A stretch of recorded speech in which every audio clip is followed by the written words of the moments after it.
नमस्कार जय श्री जगन्नाथ दर्शक बंधु मोर परिचय देवा तो किसी आवश्यक नहीं आप निश्चय जासारे घरे घरे परिचित बाबा दिवाकर दास महाराज सीधा सड़क आम सहित जोड़ी दर्शक बंधु आप देखुं अनेक घटना किसी दिन भितर घटीगला बाबा साक्षात आम निहाती 2 मास होना किंतु अनेक घटना घटी सीधा सड़क से विषय आज आलोचना करवा बाबा दिवाकर दास महाराज सहित बाबा सतरे कौन आग को महापुरुषों ठारगार सत्य होबार लगी आ नारी निर्यातना बढ़ी चली मालिका कौन प्रमाण दूसरी नारी निर्यातना विषय जय जगन्नाथ मु समस्त दर्शक बंधु मानक प्रणाम करुच्ची जगन्नाथ भक्त मानक प्रणाम करुच्ची विशेष भाव में देखा गले मालिका सत्य बोली आम मैंने अनेक थर कहूँ पर्वत शिखर फुटब कहीं अच्युत वचन टलिब ना पंचसखा मैंने जहाँ लिखिं गोटे पर गोटे सत्य हो महापुरुष नारी निर्यातना कथा जहाँ आप कहले प्रकृत में सत्य कहीं महापुरुष लिखिं अच्युतानंद कहले एमती समय आसो जो समय भितर कहले कलिजुग भितर ये नारी निर्यातना बेसी परिमाण में बढ़ आ से पद को आपण आगे रखिले आप जापर कहले एमती समय आसो जो समय भितर कहले अबला नारी उपरे कषण पृथ्वी रे नाना अन्याय उद्धारिबा पाई डाकुथिबे नारी केही न हेबे सहाय ए समय एमती आसीबो अबला नारी ऊपर कषण बेसी परिमाण रे बढ़ी आउ उद्धारिबा पाई डाकुथिबे नारी केही हेबे सहाय हेबे नै केही तांकर देखंतु जो नारी आज आपण देखंतु निकट मध्य घटना घटी जहाँ एबे सारा ओडिशा रे चर्चार विषय जे कि बालेश्वर एफएम कॉलेज रो जो सौम्यश्री जे कि निजे आत्माहुति देइछंती अर्थात नानादी प्रकार निर्यातना को से सही शेष को से समस्त को जनईले कहीं न हेबे सहाय महापुरुष लिखिं जे यही कथा को यही पद को पर्टिकुलर कहीं अनेक लोक अच्छा जो मैंने भावुं धरिक मालिका कौन घटना घटी सारापर आम कहूँ बिल्कुल ता नुह कहीं मणिपुर में घटना घटला जो आम भिड रे यही पद को ही रखी जे देखु महापुरुष लिखिं अबिका से समय पुणी आखि सामने ओडिशा आम देखिलु तेणु यही कथा कहवाक बाध्य होचु महापुरुष सेबे लिखिले एबे ताहा केमिति सत्य हो चली तेणु निश्चिंत महापुरुषंकर ठारगार लेखा निहाती भाव सत्य बोली महापुरुष निजे कहते जे मोर वाक्य केबे भी असत्य हेबनी ता आम आखि सामने देखिलु पृथ्वी में नाना अन्याय बढ़िबो अबला नारी उपर कषण पृथ्वी में नाना अन्याय नानादि प्रकार अन्याय बढ़ी चलो आउ उद्धारिबा पई डाकुथिबे नारी केही न हेबे सहाय तेणु केवल जे गोटे घटना लोकलोचन को आसला जे आम केवल जे सौम्यश्री कथा कहबानी जे कि आत्माहुति देइचंती आउ जे कि आज आमको छाड़ी चली जाइए अति दुख आ कष्टर विषय प्रकृत में जहाँ को नहीं आज सारे राज्य में दुख भरी जाइए किंतु अनेक नारी मैंने अच्छा जो मैंने कि परिवार भितर निर्यातनार शिकार होती लोकलोचन को न आसीपारतु किंतु से घर भितर रहीकि स्वामी द्वारा परिवार द्वारा शाशु शशुर द्वारा तेणु अबला नारी उपर कषण बहु परिमाण में बढ़ी चलो बोली महापुरुष लिखिं तेणु कलिर अंत समय भितर नारी मैंने उग्रा हे महापुरुष गोटे पाखे लिखिं जे केवल कषण बढ़ नारी मैंने उग्रा हे पुरुष मानक से जे कंढे भली नचाइबे आ अनेक स्त्री माने स्वामी को निज हस्त मारे तेणु एक कथा महापुरुष लिखिं बहु जगार से घटना घटुची जहाँ आम निकट में देखिले धरी स्त्री माने माने स्वामी मानक मारिया पछौ ना तेणु प्रकृत में मालिका सत्य हो महापुरुष लिखिं जो कलिर शेष समय आसो भयंकर घटना सब घटो जहाँ सर्व असंभव संभव हम कली शेष बेले नेत्र देखिए ये सब असंभव जमी संभव हो तेणु ये मृत्युर तांडव एवं चली तेणु आम मैंने निश्चिंत ईश्वर को प्रार्थना करने दरकार राग हिंसा छाड़ी जनकर जमी छात पड़ा आउ जनकर छाती जलुची समय आसी तेणु एवं कलिजुग भितर धार्मिक लोक बेसी भावुं सत हेले परर गोड़ टाणिबा लोक आज रथ टाणुची निज परर अनिष्ट चिंता करने लोक निज इष्ट चिंता कले किसी तार फल मिल ना तेणु आपण मन रखि था जीव हत्या कर शिव पूजा मनीष करुच्ची किंतु किसी लाभ पाइब ना तो से आप मन रखि था सब बेले चिंता करंतु मो द्वारा कहार क्षति होनी तो से पानी में पत्थर मत मारो कोई पिता होगा जिंदगी ऐसे जीव आपको देखकर कोई जीता होगा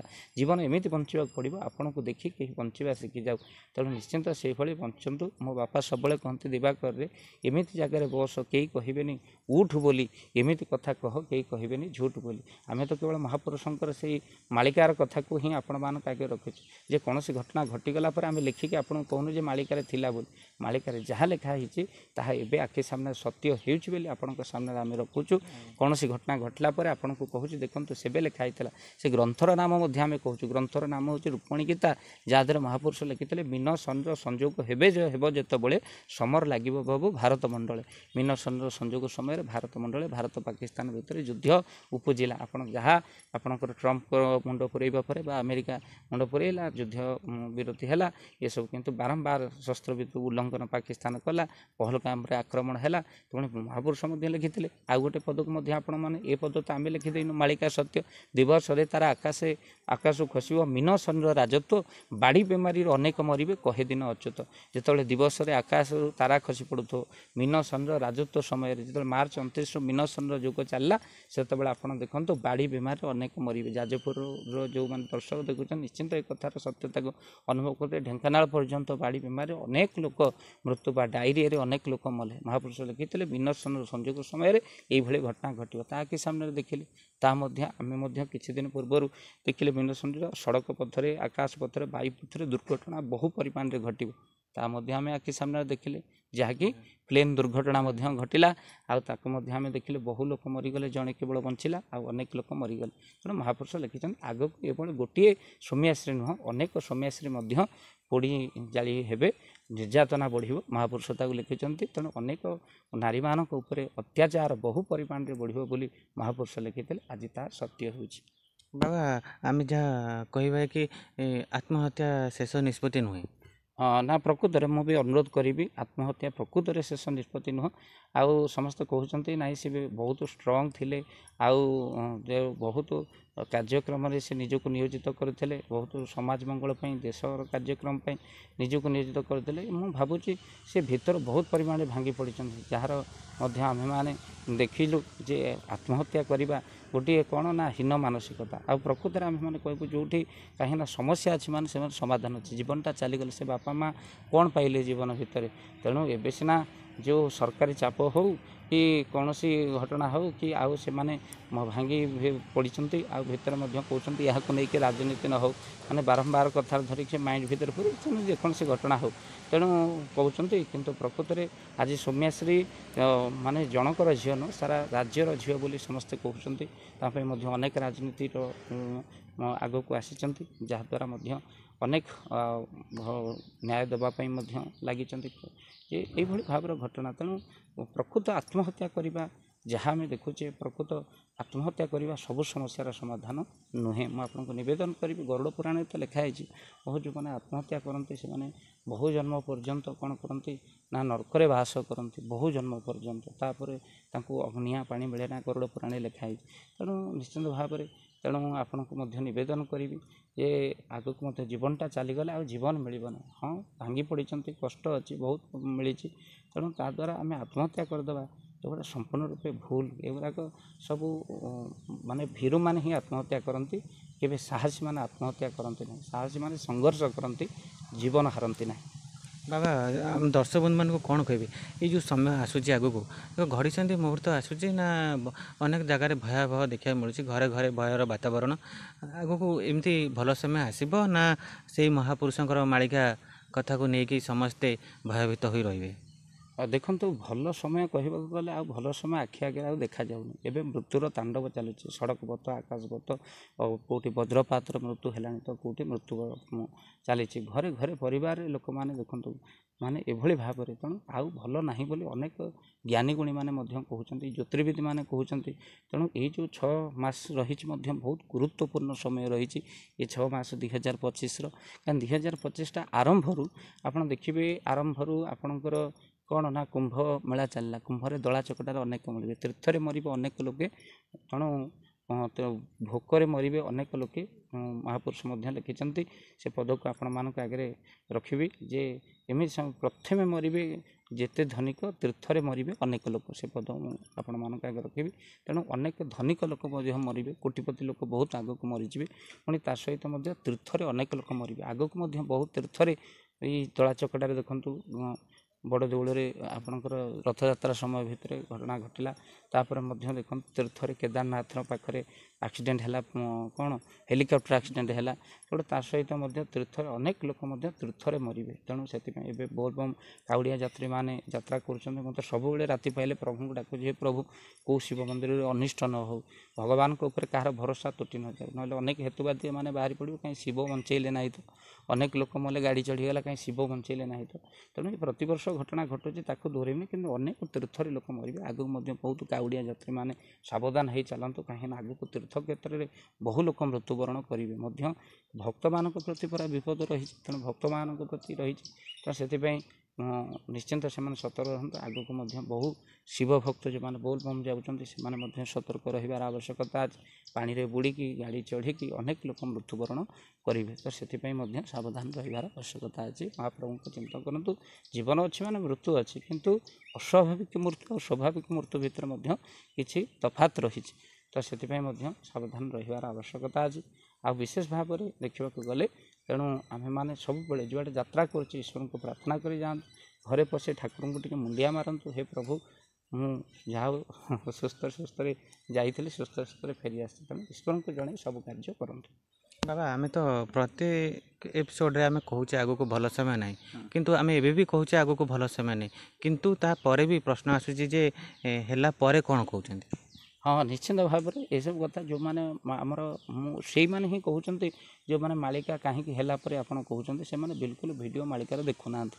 ଅନେକ କାହିଁକି ନା ଯେତେବେଳେ କୌଣସି ଘଟଣାକୁ ଆମେ ମାଳିକାର କଥା କହୁଛୁ ସେ କହୁଛି କେତେବେଳେ ଘଟିବ ଏ କଥା, ଘଟି ସାରିଲା ପରେ କହିଲା ବେଳକୁ ଯେ ଏବେ ଘଟିଲା ବୋଲି କହୁଛନ୍ତି। କିନ୍ତୁ ଅନେକ ଆପଣ ଏପିସୋଡ଼ ଦେଖନ୍ତୁ ଦେବାନନ୍ଦ ଚ୍ୟାନେଲ, ଅନେକ ସାଧୁସନ୍ଥମାନେ ମଧ୍ୟ କହୁଛନ୍ତି ଆଗକୁ କ'ଣ ଘଟିବ ଏ କଥା ସବୁ ଲେଖା ହେଇଛି କହୁଛନ୍ତି। ଦେଖନ୍ତୁ ମାଳିକା ଦେଖନ୍ତୁ, ମାଳିକାର ଅନେକ ଗ୍ରନ୍ଥ ମଧ୍ୟ ଅଚ୍ୟୁତାନନ୍ଦ ମହାପୁରୁଷଙ୍କ ନେମାଳ ପୀଠରେ ଅଛି। ତା ଦେହରେ ଲେଖା ହେଇଛି ଦିବସ କୁହୁଡ଼ି ଆସିବ ମାଡ଼ି ଶୂନ୍ୟର ଭୈରବୀ ଦେବତ ରଳି ବଜ୍ରପାତ୍ର କଥା ଅସମ୍ଭବ ଯେବେ ସମ୍ଭବ ହେବ କଳି ଶେଷ ବେଳେ ନେତ୍ର ଦେଖିବ, ସବୁ ଆଗରୁ ସବୁ ବହୁତ ଜିନିଷ ଲେଖା ହେଇଛି। ତେଣୁ ଆମେ ନ ପଢ଼ିକି କୌଣସି ଘଟଣା ଘଟିଗଲା ପରେ ଆମେ ଏଇଥିପାଇଁ ବାରମ୍ବାର କହୁଛୁ ଦେଖନ୍ତୁ ସେବେ ଲେଖା ହେଇଥିଲା ମାଳିକା ଏବେ କେମିତି ସତ୍ୟ ହେଉଛି, ସେଇଥିପାଇଁ ଆମେ କହୁଛୁ ଆପଣଙ୍କ ଆଗରେ କୌଣସି ଘଟଣା ଘଟି ସାରିଲା ପରେ ଆମେ ଏଇଥିପାଇଁ କହୁଛୁ ସେବେ ଲେଖା ହେଇଥିଲା। ଆମ ମହାପୁରୁଷ କେମିତି ଆଗତ ଦଶଟା ଥିଲେ ଦେଖନ୍ତୁ ସେବେ ଲେଖିଥିଲେ, ଆଉ ଏବେ ତାହା ଆଖି ସାମ୍ନାରେ ଆମେ ଦେଖିଲୁ। ବାବା ନିଶ୍ଚୟ ବାବା, ମୁଁ ଜଣେ ବାବାଙ୍କ ସହିତ କଥା ହେଉଥିଲି ସାକ୍ଷାତକାର କଲାବେଳେ, ସେ କହିଲେ କି ତାଙ୍କ ଅନୁଭବର କଥା କହିଲେ କି 2026-27 ଅନେକ ଭୟାବହ ଘଟଣା ଘଟିବ, ଆଉ ଆପଣ ଲେଖିକି ରଖନ୍ତୁ, ମୁଁ ଯଦି ବଞ୍ଚିଥିବି ଆପଣ ନିଶ୍ଚୟ ମୋ ସହିତ ସାକ୍ଷାତ କରିବେ। ତା ବିଷୟରେ ବାବା ଆପଣଙ୍କ ଅନୁଭବରେ କ'ଣ? ହଁ ନିଶ୍ଚିତ ଭାବରେ ଅନେକ ସାଧୁସନ୍ଥମାନେ ମଧ୍ୟ ନିଜର ଯିଏକି ଜ୍ଞାନ ବଳରେ ସାଧନା ବଳରେ ସେମାନେ ଭବିଷ୍ୟତକୁ ଦେଖୁଛନ୍ତି। ପଞ୍ଚସଖା ପରେ ମଧ୍ୟ ତାଙ୍କରି ଆଶୀର୍ବାଦ ପାଇ ମହାପୁରୁଷଙ୍କର ବହୁତ, ମୁଁ ତ କୌଣସି ସାଧୁସନ୍ଥଙ୍କୁ ନିନ୍ଦା କରେ ନା, କାହିଁକିନା କେବେ ଭଣ୍ଡ କେବେ ସାଧୁ ହୋଇପାରେ ନା, ସାଧୁ କେବେ ଭଣ୍ଡ ହୋଇପାରେ ନା। ତେଣୁ ଜୀବନ ଭିତରେ ଆମେ କେଇଟା ଭଣ୍ଡକୁ ଦେଖି କେବେ ସାଧୁ ନିନ୍ଦା କରେ, ଆଉ ସାଧୁକୁ ଆମେ ଦେଖିଲେଣି। ତେଣୁ ନିଶ୍ଚିନ୍ତ ଭାବରେ ମୁଁ ମଧ୍ୟ ଅନେକ ସାଧୁମାନଙ୍କ ସହିତ ମିଶିଛି, ଅନେକ ନିଷ୍କାମୀ ଯୋଗୀମାନଙ୍କ ସହିତ ମିଶିଛି ଯାହା ଜୀବନରେ କିଛି ନାହିଁ। ତେଣୁ କୌଣସି ଭଣ୍ଡକୁ ଦେଖି ଆମେ ସାଧୁ ନିନ୍ଦା କରିବାନି, ବିଲକୁଲ କରିବାନି, କାହିଁକିନା ସାଧୁ ଅଛନ୍ତି ବୋଲି ସଂସାର ଅଛନ୍ତି, ବିଶ୍ୱ ଅଛି। ତେଣୁ ନିଶ୍ଚିନ୍ତ ଭାବରେ ଆଉ ତେଣୁ ଆମକୁ ଧର୍ମକୁ ନଷ୍ଟ କରିବା ପାଇଁ ବାରମ୍ବାର ଚକ୍ରାନ୍ତ ଚାଲିଛି। ସେଥିପାଇଁ ସନାତନୀ ଧର୍ମୀମାନେ ହିନ୍ଦୁବାଦୀ ହୁଅନ୍ତୁ, ଗୋ ରକ୍ଷା ହେଉ, ପ୍ରକୃତରେ ମୁଁ ଏଇଠି ପ୍ରାର୍ଥନା କରିବି। ଏଇ ଭିଡ଼ିଓମାନଙ୍କ ମାଧ୍ୟମରେ ମଧ୍ୟ ସରକାରଙ୍କୁ ନିବେଦନ କରିବି। ଏବେ ଡ୍ରାଇଭର ସଂଘର ମଧ୍ୟ ଆପଣଙ୍କର ଚାଲିଲା କ'ଣ ନା ଧର୍ମଘଟ ଚାଲିଲା ନ୍ୟାୟ ଦେବା ପାଇଁ। ମୁଁ ମଧ୍ୟ ଗୋଟେ ଭିଡ଼ିଓ ମାଧ୍ୟମରେ କହିଥିଲି ଯେ ସେମାନେ ଅନେକ ମଧ୍ୟ ଡ୍ରାଇଭରମାନେ ଗୋ ଚାଲାଣ କରୁଛନ୍ତି। ଯଦି ସଂଘ ଅଛି ଏ ସଂଘମାନଙ୍କ ଭିତରେ ପ୍ରଥମ ପ୍ରସ୍ତାବ ଆସୁ ଯେ ଗୋ ରକ୍ଷା ହେଉ, ଗୋମାତାର ରକ୍ତ ପଡ଼ିଲେ ପୃଥିବୀରେ ନାନାଦି ପ୍ରକାର କ୍ଷତି ହୁଏ ବୋଲି ମହାପୁରୁଷ ଲେଖିଛନ୍ତି। ତେଣୁ ନିଶ୍ଚିନ୍ତ ଭାବେ ଯେଉଁ ଲକ୍ଷ ଲକ୍ଷ ସଂଖ୍ୟକ ଗୋ ହତ୍ୟା ହେଉଛି, ପୂର୍ବର ସରକାର ଯାହା ଥିଲା ଆମେ ଭାବୁଥିଲୁ ଏ ସରକାର ଆସିଲେ ନିଶ୍ଚିନ୍ତ କିଛି ଗୋଟେ ପରିବର୍ତ୍ତନ ହେବ, ଗୋ ରକ୍ଷା ହେବ, କିନ୍ତୁ ଆହୁରି ଦୁଃଖ ଲାଗୁଛି ଧରି ବାରମ୍ବାର ଗୋ ହତ୍ୟା ହେଉଛି। ଦୁଃଖ ଲାଗୁଛି ଯେ ଏ ସରକାର କେବଳ ପୂର୍ବ ସରକାରକୁ ସମାଲୋଚନା କରି 5 ବର୍ଷ ନ ଚାଲିଯାଉ। ତେଣୁ ସେ ପୂର୍ବରୁ ଯଦି କେହି ନାରୀର କଥା ଉଠେଇଲେ, ଏବେ ନାରୀ ନିର୍ଯାତନା ଚାଲିଛି, ଅନେକ ଲୋକ ଆସୁଛନ୍ତି ଆଗକୁ କହୁଛନ୍ତି 24 ବର୍ଷରେ ଅନେକ ନାରୀ ନିର୍ଯାତନା ହେଇଛି, ଏଇଟା ହେଲା କ'ଣ ହେଲା। ତେଣୁ ଏ କଥା ଦେଖିଲା ବେଳକୁ ବେଶୀ ଦୁଃଖ ଲାଗୁଛି। ପୂର୍ବ ସରକାରକୁ ଆମେ ସମାଲୋଚନା କରିବା ପାଇଁ ଆମେ କ'ଣ ସତ୍ତାକୁ ଆସିନୁ, ବରଂ ଆମେ ଏମିତି କିଛି କାର୍ଯ୍ୟ କରିଦେବା ଏ 5 ବର୍ଷ କ'ଣ 25 ବର୍ଷ ଆମେ ଶାସନ କରିବା, 25 ବର୍ଷ ଲୋକ ଆମକୁ ଭଲ ପାଇବେ। ଭକ୍ତ ବନ୍ଧୁ ଏ କଥାକୁ ଆପଣଙ୍କୁ ନିବେଦନ କରିବି, ନିଶ୍ଚିନ୍ତ ସରକାରଙ୍କ ପାଖରେ ମଧ୍ୟ କାର୍ଯ୍ୟ ମାନେ କଥା ପଡ଼ିବା ଦରକାର ଯେ ଆମେ ପୂର୍ବ ସରକାରଙ୍କୁ ସମାଲୋଚନା କରି ଆମ 5 ବର୍ଷ ନ ଚାଲିଯାଉ, ସେମାନେ କ'ଣ କରିନଥିଲେ ଆମେ ନ କଲୁ ସେ କଥା ନାହିଁ, ବରଂ ଆମେ ଏତେ ଭଲ କାର୍ଯ୍ୟ କରିବେ ସମସ୍ତଙ୍କ ହୃଦୟରେ ଏବେ ଯେଉଁ ଚାଲିଛି ସରକାର ବିଜେପି ସରକାର ସମସ୍ତଙ୍କ ହୃଦୟରେ ରହିଯିବା ଦରକାର। ଆଉ ଯଦି ଆମେ କହିବା ଯେ ଯଦି ଏବେ ଯଦି ନାରୀ ନିର୍ଯାତନା ହେଲା, ଗୋଟେ ନାରୀ ମରିଗଲା, ଅନେକ ଯଦି ଏ କଥାକୁ ଉଠେଇଲେ ତେଣୁ ଅନେକ ଲୋକ ଆସି ମଧ୍ୟ କହିବେ ଧରିକି ଯେ ପୂର୍ବରୁ ତ ଅନେକ ନାରୀମାନେ ନ୍ୟାୟ ପାଇନାହାନ୍ତି, ଅନେକ ଲୋକ ନାରୀମାନେ ଯେ ସେମାନେ ପାଇନାହାନ୍ତି, ସେମାନଙ୍କ ବେଳେ ଯେଉଁ ସରକାର ଥିଲା କିନ୍ତୁ ସରକାରର ପରିବର୍ତ୍ତନ ହେଲା, ତମେ ନୂଆ କିଛି କରିକି ଦେଖାଅ ଯାହାଦ୍ୱାରା ନିଶ୍ଚିନ୍ତ ଭାବରେ ଅନ୍ୟମାନେ ସମସ୍ତେ ଯେଉଁମାନେ ଭଲ ପାଇ ବିଜେପିକୁ ଭୋଟ୍ ଦେଉଛନ୍ତି ସେମାନେ ଆଶ୍ୱାସନା ପାଇବେ, ସେମାନଙ୍କୁ ନିଶ୍ଚିନ୍ତ ଖୁସି ଲାଗିବ ଯେ ପୂର୍ବରୁ ଯେଉଁ ସରକାର କିଛି କରିପାରୁନଥିଲା ଏ ସରକାର କରିକି ଦେଖେଇଲା, ଏ ସରକାର ଭିତରେ ନିଶ୍ଚିନ୍ତ କିଛି ପରିବର୍ତ୍ତନ ହେଇଛି।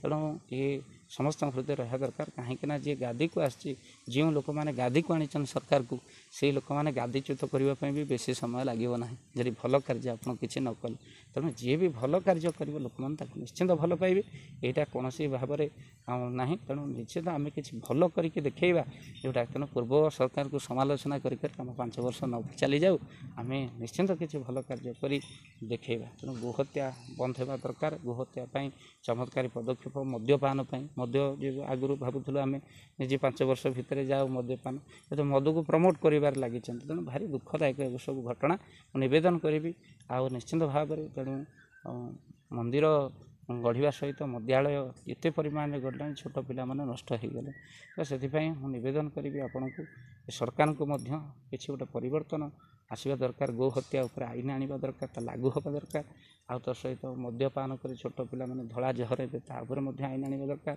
कड़ा आईन आने दरकार जमी दोषी डर दिन दी पहरे कहीं झील जन्म कर आज नारी मान को जन्म दे बापा माँ मैंने बोझ बोली न भावती झीटी जेपर्यंत बाहर को जाए घर न फेरिबा पर्यंत बापा माँ मुंडे टेंशन तो से गोटे झील सब बाहर बुले निजक सुरक्षित बोली भावु एमती आईन होबार आवश्यकता अच्छे बाबा निश्चय बाबा शेष में टी पूर्व कथा को जी बाबा शेष में खाली आम दर्शक बंधु मान कहे अनेक थर कहुई 2025 अनेक घटना घटे बोली अनेक घटना घटी सारा बाबा 2026-27 को जो कथा सब आम शुणुचु से ता विषय टी संक्षेप खाली कहे निश्चिंत 26-27 कथा तो देखा गले धरी 25 तो आग देखो आग 6 मास आग संभालत 25 हाँ 25 आम थबा कि नदवा सन्देह आसला धरी ये जो छकरे छकरे छोरी मोड़े मोड़े मृत्यु जीवन को आतंकित कर सारा आउ जो भाव मृत्युर विभीषिका चली तेणु 26-27 किए देखी कि प्रकृतर महापुरुष लिखिं धार्मिक लोक रे जहाद्वारा सृष्टि कि नानादि प्रकार से भली 26-27 भितर अनेक लोक ये पृथ्वी भितर पृष्ठ महान महान लोक बहुत बहुत भल लोकंर आउ मुंड रही तेणु से आउ महापुरुष अनेक जगह लिखिं अनेक धनिक लोक मृत्यु कथा जहाँ पूर्व आम आलोचना करूँ ता सहित कृषिकारी हानि होगा सहित अनेक भली तीर्थर मृत्यु हो सब घटना सब आग को घटव एक महापुरुष अनेक जगह लिखिं असंभव संभव हो आउ तो सहित जहाँ आप कान शुणी न आखि देखी न से घटना गुड़ी 26-27 घटव केवल संक्षेप आपन को कहलु बाबा आम जहाँ देखिले आपड़ टे पूर्व कहले धनिक लोक अनेक मरबे आपड़ देखिले विमान दुर्घटना है से जो मैंने सब लंडन जाऊे अनेक धनिक लोक ही मले ना प्रकृत से कथा भी आम आलोचना करुचु आ जो मैंने प्लेन में बसबे आ गरीब लोक होते लंडन जाऊँ गरीब लोक चाषी जाऊला लंडन तेणु निश्चित भाव में धनिक लोक केवल प्लेन दुर्घटनाटा घटी बोली आम मालिकार लेखाला कहबानी बरं अनेक धनिक लोक मृत्युवरण करेंगे आग को घटो बोली महापुरुष लिखिं बाबा आपन को बहुत बहुत धन्यवाद दर्शक बंधु आप सीधा सड़क शुणुले बाबा दिवाकर दास महाराज सहित सीधा सड़क साक्षात्कार आज अध्याय को ये विराम देचु आ एक नूतन अध्याय आपण सहित साक्षात हे से पर्यंत रोचु जय श्री जगन्नाथ जय पंचसखा जय जय।